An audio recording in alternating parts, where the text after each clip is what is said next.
Alright gang, well sorry I haven't made a video in the last couple of days as far as the cabinet goes, but I've been real busy with working on my car and various other things, but I've had some setbacks here on the cabinet. The monitor stopped working. I was able to fix it, but it took me a while to figure out what was going on, because it was working fine and all of a sudden it would shut off and then it would come back on and shut off and come back on. I'm like, oh okay, great. So I turn it on, and wait for it to shut off. When it shuts off, I grab the power cables and I would wiggle the power cable around like this, and it would turn on. And you'd be like, oh shit. And it turns out if you follow the negative wire here, the black one, all the way through to the chassis, on the underside of the chassis at the solder pad was broken off the trace. So every time I'd wiggle it, it'd touch it, let go, it'd touch it, let go. So took the chassis out, resoldered that pad on there, and made the connection, and that's all fixed now. So the monitor's back in business. I also finally removed the UMK3 board and mounted the MK1. I got a 5.0 T unit in here, fully working system, and I'm able to go ahead and reuse, I don't know if you can see in there, I'm able to reuse the original factory sound pot, which works fine. There's no crackling when you turn the volume up and down, and I'm also able to reuse the service menu switch. So everything on the cabinet and the inside is nice and super clean. I need to go ahead and remount this, there we go, get it in frame. Need to remount this remote control board up there where it's supposed to go. I had it out because I had it up there through the control panel to adjust the monitor. That was issue number one, was the monitor. I got that working. But issue number two is that I replaced the T-molding, but there's a whole bunch of spots where it doesn't stay in. You can see it doesn't stay in there. And right here doesn't stay in. Well, I got the control panel done, but I need to replace the Lexan. I went ahead and mounted everything just so I can test the games out and play everything. But I have a new piece of Lexan. I haven't got around to drilling it and cutting it yet, but control panel's done except for that. And where else here? This side's actually okay except for maybe right here. Doesn't stay in too well. Right here doesn't stay in. So what I'm going to do is get some of that Elmer's wood glue and put some Elmer's wood glue in the track for the T-molding in the spots where it doesn't stay down, and then take some masking tape and tape over it and adhere it down, let it sit overnight, and it should be good. So it should solve that problem. So I had the T-molding issue and the monitor issue, and I need to get my Lexan made, and I need to get some security screws to put in there. You can see right here where it doesn't quite go down, that's where the hole is for the security screw, and right there and right there and right there and so on. So I got to get that done, and now comes the touch-up. So I'm going to go over the whole cabinet and show you everything that needs to be touched up as kind of a beginning, or I should say a before, so we can see what it's like after. So we're going to detail here. First thing is this spot right there. I'm not going to, because this is such a dark maroon, I'm just going to paint this black, and you'll never notice it unless you look for it. So that's going to get painted black to fill that hole in right there. And then I'll see there's a black spot. Right there I can put black on that. I can put black right there. I can put black right there. I can even put black all along in here. This is all be black, so that'll work out well. I don't have to match the skin tone color for a lot of it. That can be black right there. This whole area right here can be black. That can be black. This can be black. Where else? Of course, that right there. And I did not get any red. I'll have to get some red later and touch up the red right there for the tongue, and then the darker red for the darker red. But as far as the skin tones, other stuff like that, I got some paints that I think will match quite well.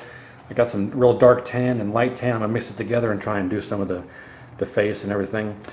But the trick is after I paint the skin tones and try and match as best I can, these little black dots, you can't really see the texture too well. It doesn't come through too well in the camera, but the texture is, if you look at it, it looks like little pixelated dots all over. I'm going to get a toothpick and just put little dabs, and we'll see how it turns out. But this will be a before, so you can see what it all looks like before. And then after it's done, you can refer to this part here by rewinding, obviously, and look at how it was before and after. And so that'll be everything for this. Now on the sides here, I think what someone has done before was maybe you really can't tell, there's some overspray on the midway, and you can also see a tape outline. You can really see the overspray on the W here. Somebody at some point in the past had taped this midway off and masked it and reshot the the black spots, or the black area, and they did that. They didn't tape it off too well because there's overspray on the midway. I'm going to try and take some thinner and clean off that overspray, and then do that exact same thing, the procedure over again. Mask this off and respray it. After I sand all this down here, I'll do that, and that should turn out all right. I'm going to take all the T-molding off of here for that before I do that. Rather than just touch it up with some paint, I'm going to sand it flat, smooth, and then just respray it. I think that'll turn out better. So that'll be this thing here, and then I'll get the T-molding all fixed. On the front here, there's no spots here on the front except for maybe right there, which I'll get some black and some black right there. And then this area here, I'm lucky there's a scrape across the Dragon. It's only in the black spots. If I just touch up black all across here, you won't ever know that was like that. So I'm lucky there in the fact that it's just on the black area, not any part of the yellow. On this side here, the same thing. There's overspray on the top of the midway. You can kind of see it. I can get some red and touch that up right there. You can really see the overspray here on the corner of the front of the M. But this side I don't think needs to actually be reshot. I can just touch up this right there, touch up this right there, and then put a little touch-up paint across here. And then this corner here has some wood missing, but it's just a little tiny chip, so I'm just going to probably just touch that up with some paint also. I'm probably not going to reshoot this side, just that other side. And now comes the other side here where there's really nothing wrong. I mentioned earlier that there's a spot here, but this is in the black. I just touch this up with some black there in the shadow of his arm.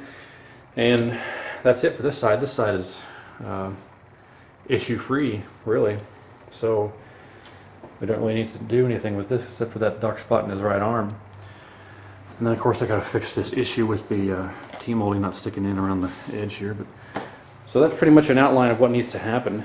I will go ahead and get all that fixed up, and when I come back for part 3, it should be 100% completely finished and done. But I know I said in the first part that I wasn't going to do a series just to, you know, to show what I got and then show it when it was done, but it might not be a couple more days before I get it done. So rather than leave you guys in suspense, I went ahead and I'm going to make this a 3-part per se. And I went ahead and got a new one of these put on because it originally had the Mortal Kombat 3 instruction card. I took the MK3 instruction card off, put this on there. So I actually have another one of these. I thought about scanning and adding it to the MK artwork library at some point, but that's pretty much it, guys. So stay tuned. We'll see how it turns out. Oh, and I'll go ahead and turn it on so you can see that it's working also. Well, you know what helps if I plug it in first.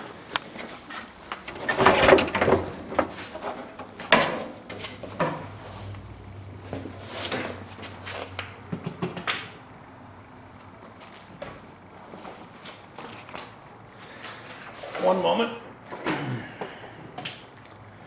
All right, let's try this again. There we go. Get the old light here.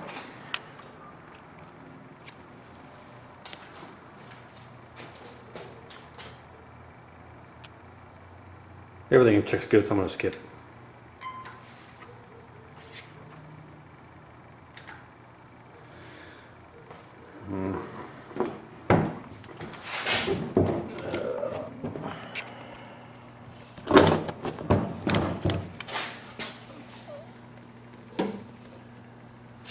Okay, 5.0 T unit.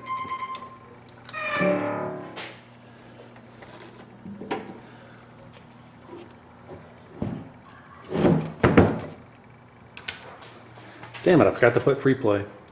Well, the long and short story of it is that I don't have any keys for the locks here, so I can't open the front of the coin door to access the menu. So I have to lift the control panel up. But anyway, I don't need to play it. You can see it's working. I just wanted to turn it on and show you that it's working. So everything checks fine, and I guess stay tuned for part 3 when it's fully restored, and I'll show you how it looks.